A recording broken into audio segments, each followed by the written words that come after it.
કલ્પના કરો તમે લિફ્ટમાં છો, અચાનક લિફ્ટ અટકી જાય, લિફ્ટ તૂટે અને કોઈ દુર્ઘટના થાય તો જવાબદાર કોણ? દુર્ઘટનામાં કોઈનું મૃત્યુ થાય તો જવાબદારી કોની?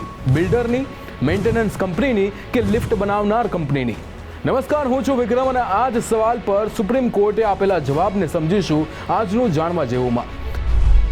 વર્ષ 2003 નવી દિલ્હીના રો ઓફિસમાં બેઠક બાદ 13 અધિકારીઓ લિફ્ટમાં નીચે આવી રહ્યા હતા. અચાનક લિફ્ટ 6ઠ્ઠા અને 7મા માળ વચ્ચે અટકી ગઈ. રેસ્ક્યુ શરૂ થયું. અમુક અધિકારીને બચાવી લેવામાં આવ્યા, પણ એક અધિકારી વિપિન હાંડાને બહાર કાઢતી વખતે લિફ્ટ અચાનક નીચે સરકી ગઈ અને આ દુર્ઘટનામાં તેમનું ઘટના સ્થળે જ મોત થયું. તપાસમાં ચોંકાવનારા ખુલાસા થયા. આ જ લિફ્ટ અગાઉ પણ વારંવાર અટકતી હતી. વોલ્ટેજની સમસ્યાઓ અંગે જાણ હતી.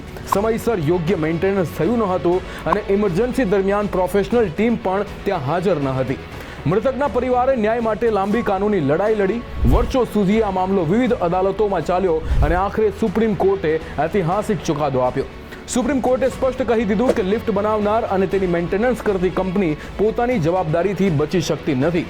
કોર્ટે OTIS કંપનીને સૌથી વધુ જવાબદાર માની અને પીડિત પરિવારને રૂપિયા 3.01 કરોડનું વળતર યથાવત રાખ્યું અને જવાબદારી પણ નક્કી કરી.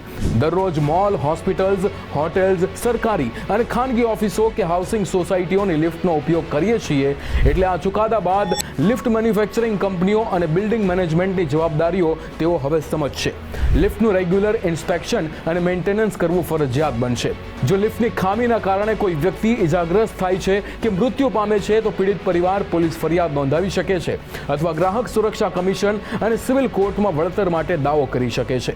તપાસમાં બેદરકારી પુરવાર થાય તો કંપની અને બિલ્ડિંગ મેનેજમેન્ટ બંને દંડ અને કાનૂની કાર્યવાહી માટે જવાબદાર બનશે. આ ચુકાદો આપને કેવો લાગ્યો અમને કમેન્ટ્સમાં જણાવજો અને આવા વિડીયોઝ માટે જોતા રહો ગુજરાત ફર્સ્ટ.